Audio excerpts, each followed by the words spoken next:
Most seniors believe waking up several times a night to urinate is just part of getting older, but that's not the truth. This constant disruption is your body's quiet cry for help, a sign of deeper imbalance you can no longer ignore.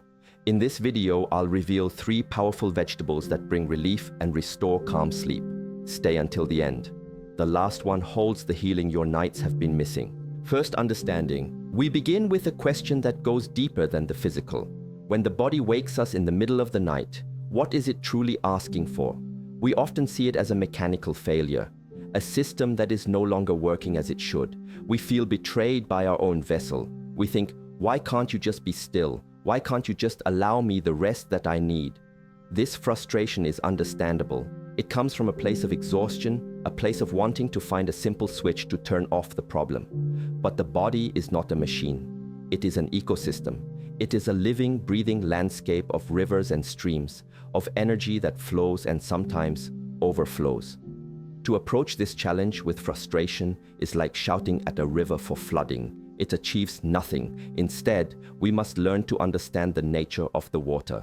The first step in this journey is to shift our perspective from one of fighting the body to one of listening to it. The call to wake is a signal. It is a message written in the language of sensation that a certain balance has been lost.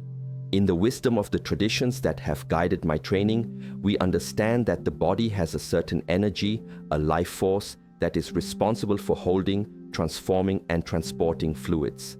This is not just a plumbing issue. It is a matter of inner strength, of the body's innate power to govern its own territory. When this power weakens, things begin to leak. They begin to spill over when they should be held in quiet reserve. This is especially true at night, when the body's energy is meant to turn inward, to be quiet and consolidating. So, the first vegetable we will speak of is not simply a food, it is a teacher. It is a representation of the very qualities we wish to cultivate within ourselves. Think of the pumpkin or any deep orange winter squash. Where does it grow? It grows close to the earth. It is heavy, it is dense, and it is grounding. It does not reach far up into the sky, but rather spreads its strength along the ground, drawing its nourishment directly from the soil. It is a symbol of stability, of centeredness. It has a natural, gentle sweetness, not a sharp, aggressive one. This sweetness, in traditional understanding, is nourishing. It helps to build and support the center. What is the center? It is your core, the energetic furnace of your digestion and your ability to transform what you consume into usable energy. When we eat something like a simple steamed pumpkin, we are not just consuming vitamins and minerals, we are inviting its energetic quality into our own system. We are telling our body, be like this, be grounded, be stable, be centered. The body understands this language. It is a language far older than words. The warming, nourishing nature of this vegetable helps to strengthen what we call the spleen chi in the East. This is not the literal, physical spleen that a surgeon might remove. It is a system, a function, that is in charge of transformation. It is the one that prevents dampness or an excess of unuseful fluids from accumulating in the system. When this function is strong, the body is better able to manage its waters. So the practice is not just to eat pumpkin. The practice is to prepare it with intention. As you wash it, as you slice it, feel its weight, feel its density, recognize the life and the energy stored within it. When you cook it, perhaps by steaming it to preserve its gentle nature, you are not just making a meal. You are preparing a medicine. You are engaging in an act of self-compassion. You are providing your body with the very tools it has been asking for. This is a profound shift. We are no longer a victim of our body's failings. We become a wise caretaker, a gardener who understands what the soil needs to be healthy and fertile. We are adding warmth and stability to an ecosystem that has become a little too cold, a little too loose. And this has a ripple effect. When the body feels more stable, more held, the mind also begins to settle. A body that is constantly trying to manage a flood is a body in a state of low-grade alarm. And that alarm signal travels directly to the mind. It contributes to that feeling of restlessness, that inability to sink into deep restorative sleep. By addressing the physical imbalance with this kind of mindful nourishment, we are also laying the groundwork for a calmer mind. We are calming the waters at their source. This is the first step, to understand that the problem is one of weakness, not of malfunction, and to answer that weakness with gentle, grounding, and nourishing strength. It is an act of profound kindness to ourselves. Guiding flow. Now that we have introduced the principle of grounding and strengthening the center, we must turn our attention to the waters themselves. It is a common misconception to think that if the body is releasing too much water at night, we should simply try to stop the flow altogether. We might think to restrict our fluids, to fight against the body's natural processes. This is like building a dam on a powerful river without understanding where the water is coming from or where it needs to go. The pressure will simply build. The problem will not be solved, it may even be worsened, or it may manifest in a different way. The goal is not to stop the river, the goal is to guide it. The goal is to restore its natural healthy rhythm, its proper course. The wisdom is in skillful action, not in brute force. The body is designed to flush and cleanse itself. This is a vital process. The issue in nighttime urination is not that this process is happening, but that its timing is incorrect. The work that should be done during the day, when we are active and our energy is expansive, is being postponed until the night, when our energy should be quiet and consolidated. So the question becomes, how can we encourage the body to perform its cleansing function more efficiently during our waking hours? How can we help the river flow strongly and clearly when the sun is up, so that it can be calm and tranquil when the moon is in the sky? This requires a different kind of tool. Not one of grounding and holding, but one of gentle, intelligent directing. Here, we consider a vegetable like asparagus. This might seem surprising to some. Asparagus is well known for its diuretic properties, meaning it makes you urinate more. Why would we use something that encourages urination to solve a problem of too much urination? This is where the beauty of natural wisdom lies. It is not about simplistic opposites, it is about restoring balance. Asparagus, when consumed during the day, gently stimulates the kidneys. It encourages them to do their work of filtering and flushing fluids at the proper time. It is like a gentle guide telling the waters, now is the time to flow.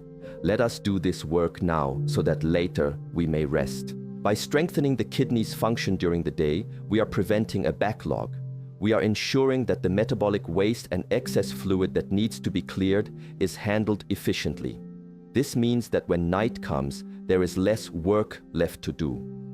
The pressure on the bladder is reduced not because we have artificially suppressed the function, but because we have helped that function to be completed at the appropriate time.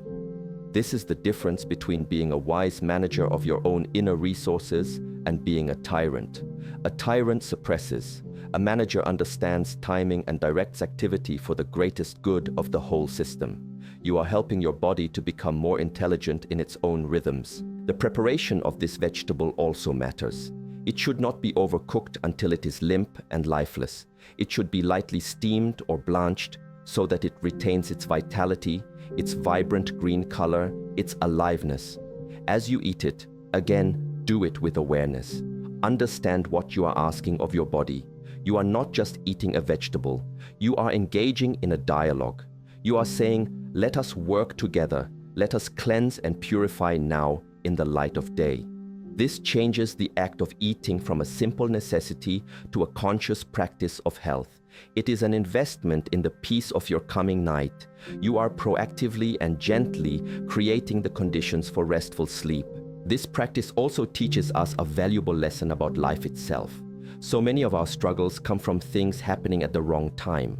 We worry about tomorrow's work when we should be resting. We dwell on yesterday's mistakes when we should be focused on the present. By learning to guide the physical fluids of the body, we are also practicing the art of mental and emotional regulation. We are learning that there is a time for activity and a time for stillness, a time for flow and a time for containment.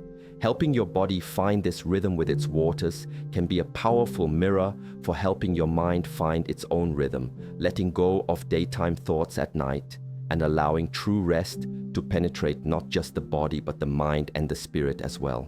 Calming spirit. We have now addressed two critical layers. We have worked to ground the body, to give it the stability to hold its resources.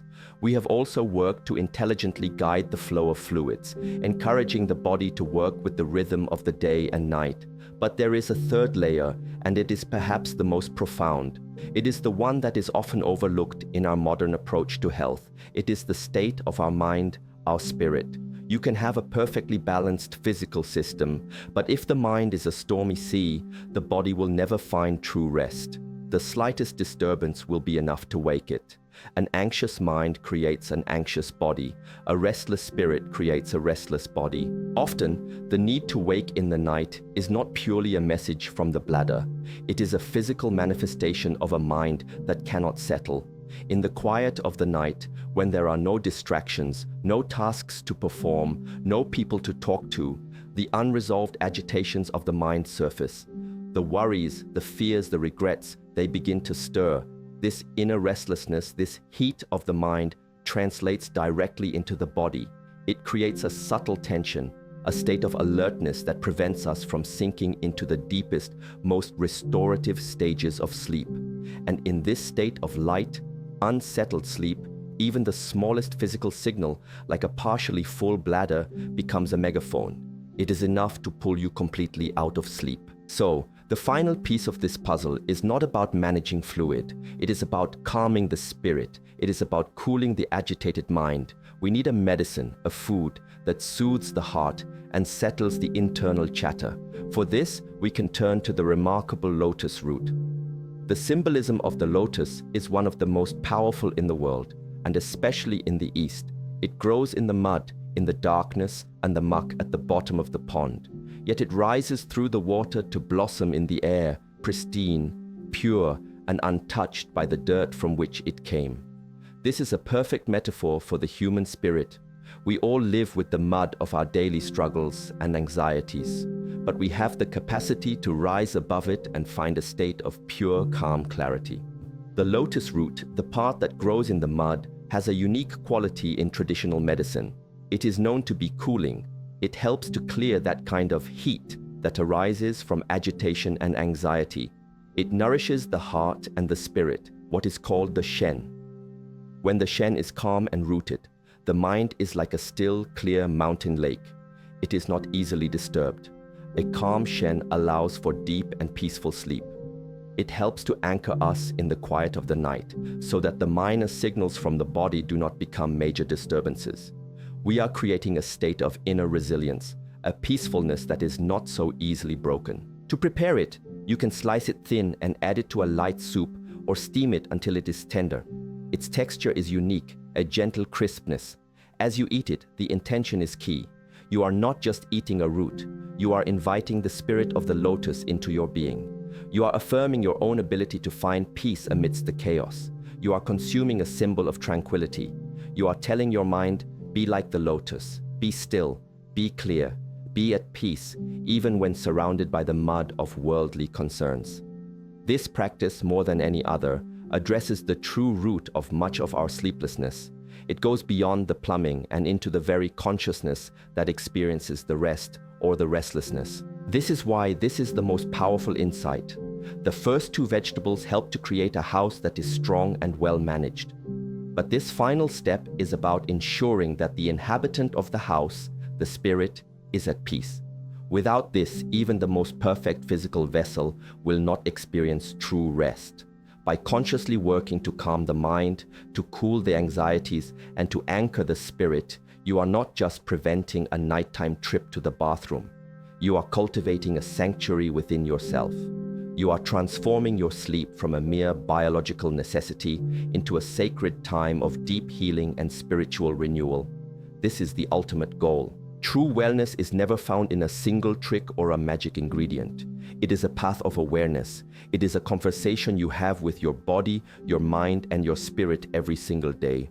The vegetables are not the answer. They are simply tools. They are a way for you to practice listening, to practice understanding, and to practice responding to your body's needs with wisdom and compassion. The journey to a peaceful night is not a battle to be won, but a harmony to be restored. And that journey, that gentle return to balance, is a journey back to the deepest, most peaceful part of yourself. I came to this video expecting a simple list, but I am leaving with a completely new perspective on my own health. The idea that my body isn't failing, but is asking for something, has changed everything for me. The part about the restless mind creating a restless body, that hit me right in the heart. Thank you for this wisdom. It feels like I've been given a map back to myself.